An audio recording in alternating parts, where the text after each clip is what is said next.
Welcome back to the Charismatic Voice. We recently asked you in a YouTube community poll which Rage Against the Machine song I should check out next. And 56% of you, so over 20,000 people, voted for Bulls on Parade. Thank you very much for your votes and guidance. I'm excited to see what makes this song such a standout winner. Let's get to it. Whoa.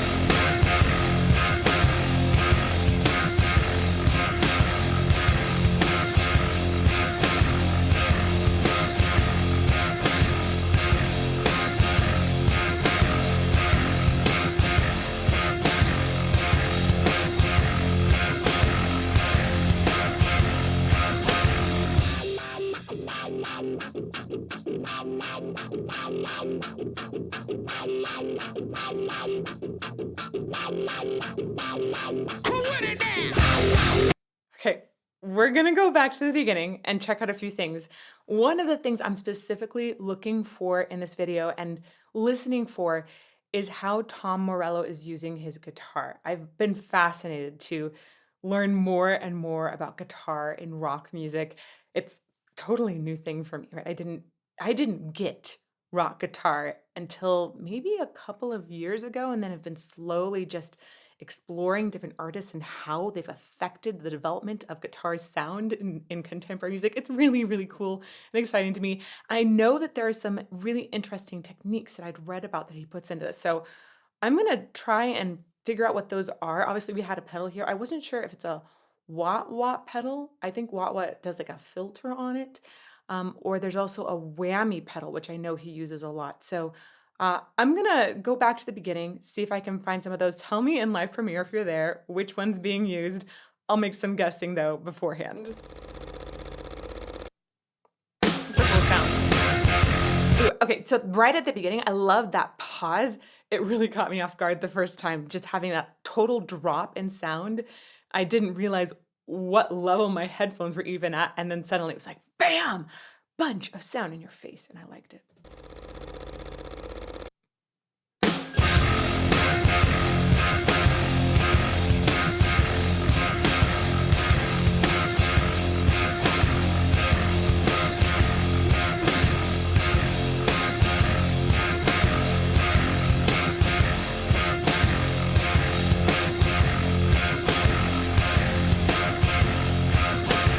So I think that this first part is all about establishing a very rhythmic and angular riff. That might even be something that could be hooked into because it has such a defined rhythm that's repeated over and over.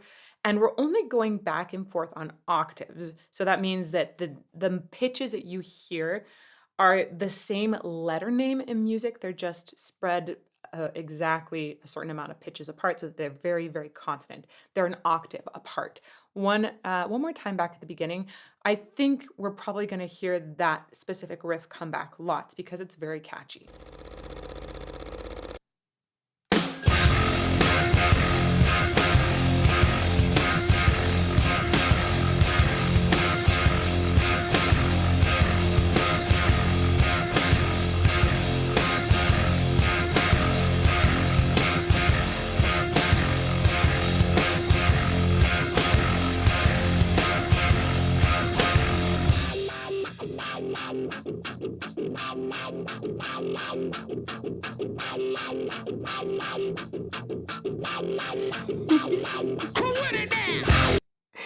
I like the way that this guitar sound is it's put all the way to the right. So panned to the right is just coming through my right ear.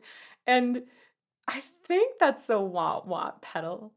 But I know that there are two pedals that uses that, and I saw them there, the wah-wah and the whammy. The whammy's supposed to be more pitch related, and the wah-wah I think is affecting the tone of the guitar essentially with the filter. So I think that that's the wah-wah, but again, this is so new to me, so don't take that as that's definitely the answer. Tell me in live chat, especially if I'm wrong, okay? Ooh.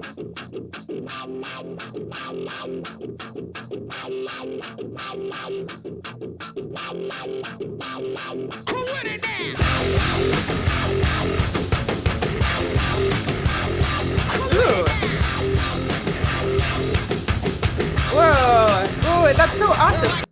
So the rhythm that Tom Morello established with that pedal and guitar is then completely echoed in the rhythm and the drums. It's reinforced there by Brad Wilk. I think that's his name. I'm trying to get all the band members' names correct at this point, especially because there's so much crossover. I had no idea that there was a ton of crossover with Audioslave, for example, until just recently. So Brad Wilk, whose last name reminds me of wine and milk mixed together, which somebody told me was good, and I still don't believe them, and I've never tried it.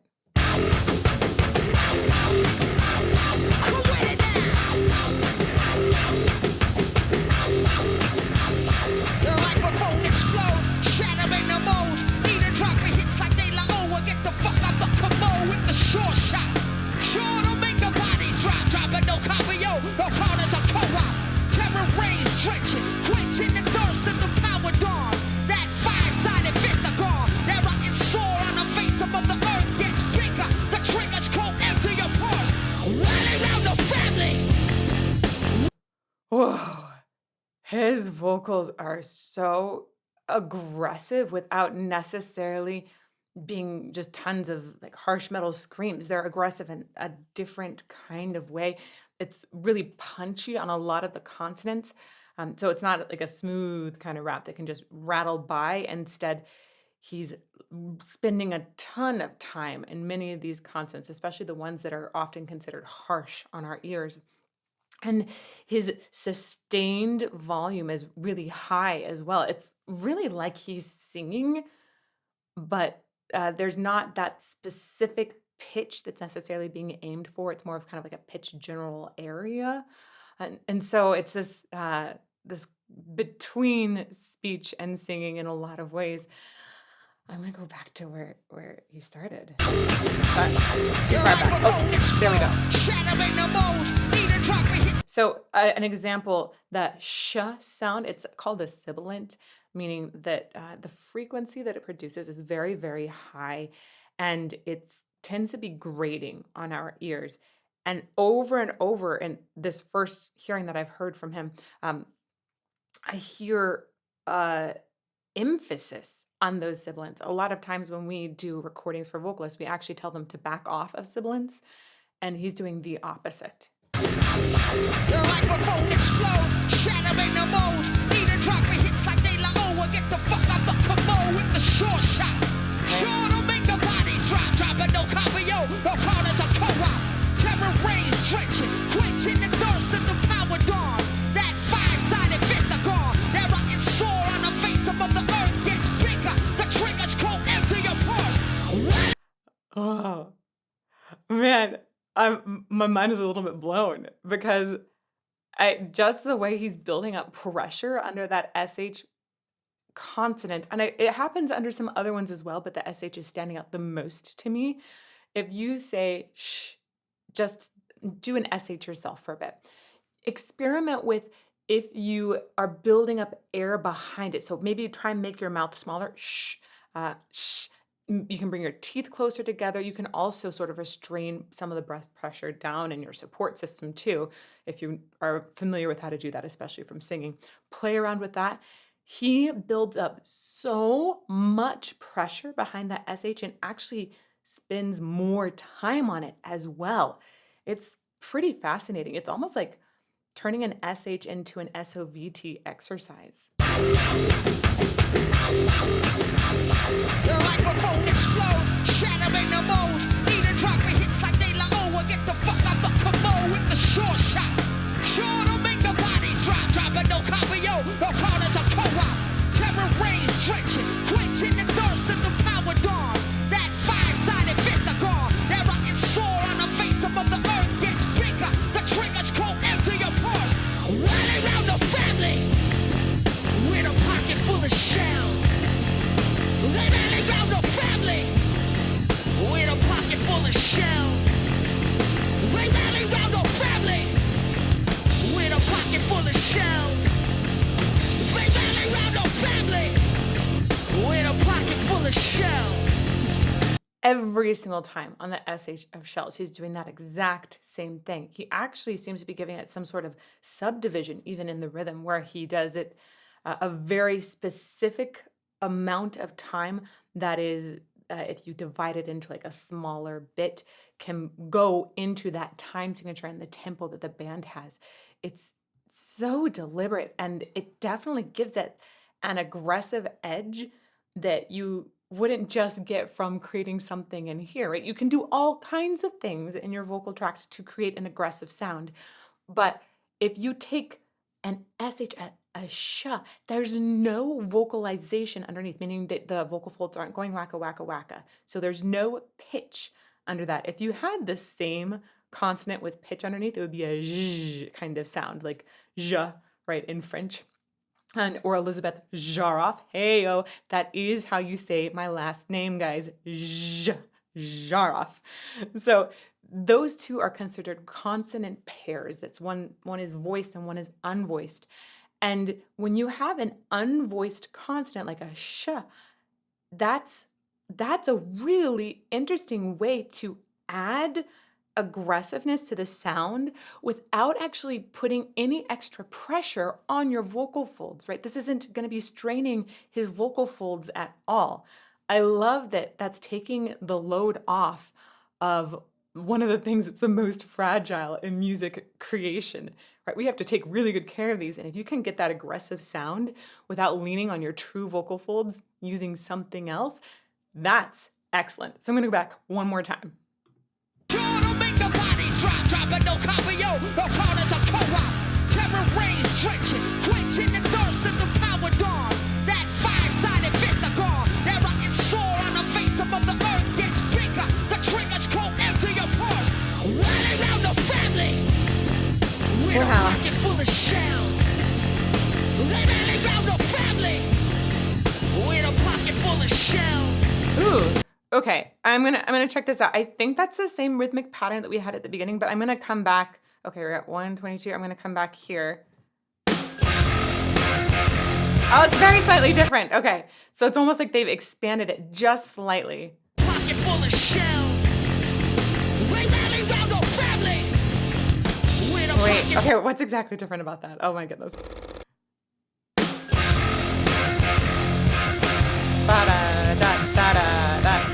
Okay, let's go back here now. Sorry guys, I don't normally do this, but I'm really curious. Yeah, just slightly different. Oh, that's so interesting.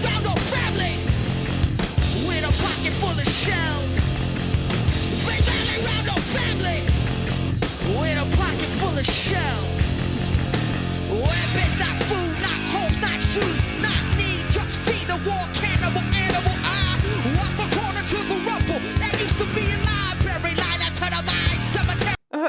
Man, it's fascinating how the guitar and the bass have this, it's almost like a counter melody that they're playing right now. Because of course with Zack Rocha, he's just rapping, so there's not any melody per se. There's not something we would hum along to. Those pitch centers, but that's not something we would hum back. However, they are reinforcing a melody that I would call a counter melody because your lead vocal still is the melody. I don't know. That gets into a very fuzzy space. I'm curious what sort of definitions might be out there for it. But they have this other hummable melody that they're really pounding on. With a pocket full of shells. Not yet. Weapons, not Here. food, not hope, not shoes, not need, just feed the war cannibal animal. I walk the corner to the rubble that used to be a library, line up to the mind cemetery now. Well, we don't know Wow. just a contract to line the move 'em. They don't gotta burn the book, they just remove 'em. While arms, warehouses, fill as quick as a cell. Rally around the family, pockets full of shells. Ooh, there was a really cool guitar sound in there. Okay, we're gonna check that out in just a bit. But I want to come back to a little bit of the lyrics here, and also where he's placing his resonance. Both things are super interesting. This part had some of the lyrics that I, on first read through of them, thought were the most hitting. I'm gonna see if I can go back and catch those lines again. Shells. They rally around the family with a pocket full of shells. Weapons, not food, not hope, not shoes, not need, just feed the war cannibal animal. I walk the That line Weapons, not food, not homes, not shoes, not need, just feed the war cannibal animal. I love the delivery of the rhythm in that. That's incredible. He's able to drive that message home so much more effectively because of the way he applies rhythm to it. It's fascinating. And that line is so, so good. It's really, really hard on this channel because we aim to be non-political, right? We want to invite everybody to come in and appreciate music. But I think it's essential that music be a voice in politics, in current events. So it's always like, oh my gosh, how do I do this? How do I show appreciation for this music without necessarily taking a side? You guys are welcome to come in and appreciate it from wherever you're from, and I never want to exclude somebody. So it's lines like this that I go, wow, that's incredible writing. And I'm gonna not say anything more other than, whoa, crap. With a pocket full of shells. Weapons, not food, not homes, not shoes, not need, just feed the war cannibal animal. Okay, one more time on that. Listen to the way he's using that rhythm again to drive it home. With a pocket full of shells. Weapons, not food, not homes, not shoes, not need, just feed the war cannibal animal. Walk the corner to the rumble. That used to be a library, line up to the mine cemetery now. Okay, beautiful. And then we can also hone in on that resonance a bunch. There are times when he gets actually like really teethy, like it's almost coming, it feels like the sound is being pointed at the top of his canines to me. That's part of what makes it an aggressive kind of sound. A lot of times people, when you're working on speech, you'll end up determining where you want your voice to be coming through. Some people are more sensitive than others about those sensations as well. Some people can feel distinctly like, oh, it's right here in my face or it's right behind my eyes. But it's very, very interesting, especially with singers like him.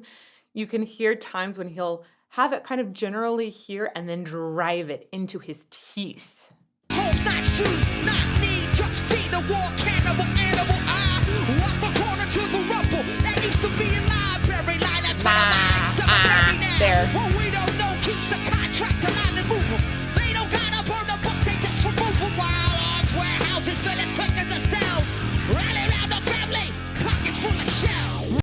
I do really like the little tiny bit of distortion in his voice too. I'm guessing that seems to line up well with guitar distortion as well. There's so many things about guitar and voice that influence each other, and hopefully we'll get into that a little bit more. I think it sounded like we were about to go into an instrument section. Contract alive and move 'em. They don't gotta burn the book, they just remove 'em. While arms, warehouses, fill as quick as a cell. Rally around the family, pockets full of shells. Rally around the family, with a pocket full of shells. They rally around the family, with a pocket full of shells. I'm gonna go back again because I thought it was gonna go in an instrument section, but instead we got this interesting bridge and a shift in the timbre, really big in the guitar. Fill as quick as a cell. Rally around the family. It's very bright right now. Rally around the family. Oh, but there's almost a slide. Full of shells. Ooh. They rally around the family, with a pocket full of shells. They rally around the family, with a pocket full of shells. That was a cool accent on the rhythm. They rally around the family, with a pocket full of shells.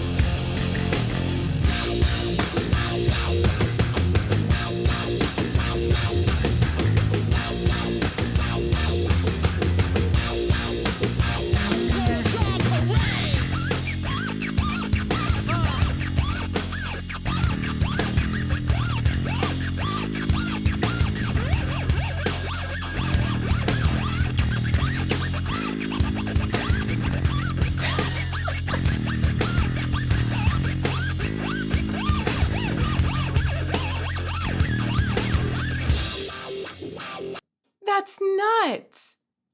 It's like, it's so squeaky, but it's also the way he's playing around with the pitch on it, and there's lots of stops. I know that there was another thing I was reading about called a kill switch that he uses to like rapidly stop the sound of a guitar, and that he uses that to create some of those very accented rhythms, especially in here. That took me by surprise because I didn't realize I'm guessing that's where the name Kill Switch Engage came from, but I just didn't know that before. Really, really fascinating. Okay, so the part that's squeaky and is changing the pitches, I'm guessing that's the whammy pedal, but again, let me know if I'm wrong. And because I think there was a wah wah pedal right when we got into it, and then a whammy pedal. Okay, this is like so cool to learn about you guys. That sounds like the wah wah, maybe. Because I hear the in and out. Ooh.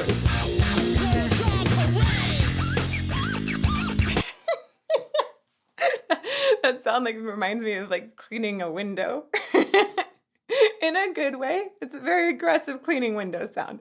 I like the way that some of the guitar sounds it sounds like there might be some sort of delay verb on them and they kind of echo in the background, but that might also be something he's doing with a pedal. I'm not sure. It just sounds really cool. Yeah, it might be him, just a quieter dynamic.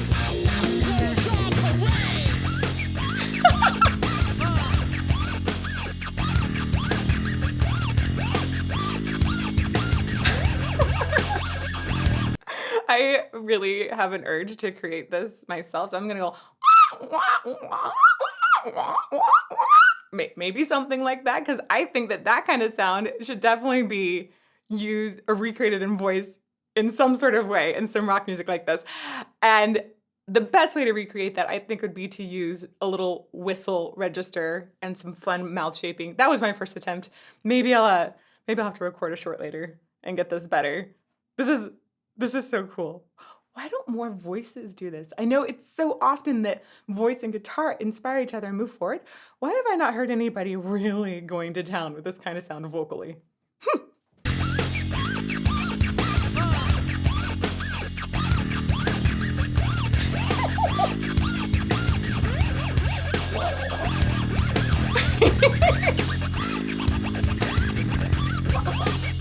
It's almost like lotto stops.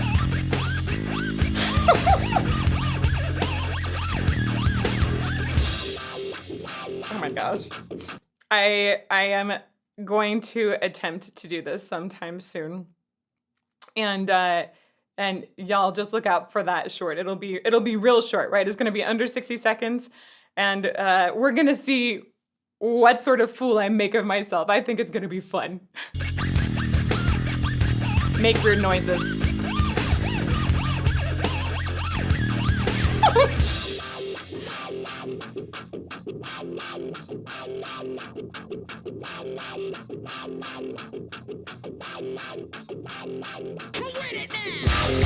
That's so cool.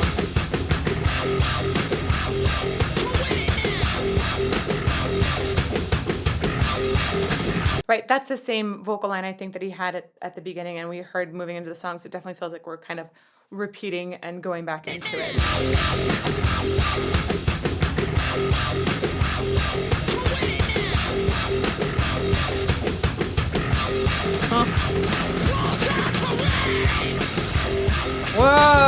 Whoa, that was really, really powerful when he yelled out "Bulls on Parade." The sustain underneath, like, no one should ever say that rappers don't have vocal technique. In order to be able to sustain that kind of volume and just continuous vocal output, you have to have some support underneath, right? So he's definitely got a great sustain there, and then has that edge to it too.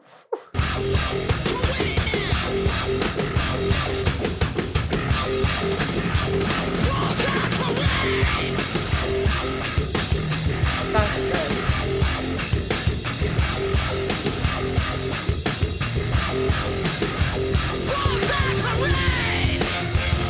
Oh, there's our first sound. Okay, I kept thinking they have to bring that back. It was so catchy. Am I totally wrong? Are they not going to bring this back in the whole song? There we go. Came back. It's good.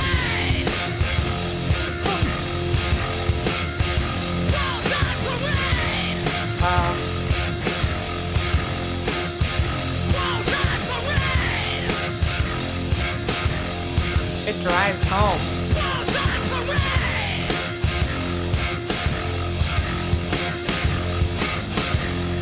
Oh, it's it's so cool to see Tom Morello experimenting with the sound of guitar like this and just broadening my understanding of how guitar has developed. I'm definitely looking to do that more. So let me know in the comments below what other songs or artists would help me to learn more and more about guitar and rock. And if you would like to see some more analysis of aggressive music, you can check out this playlist over here. May you fall more in love with music every day.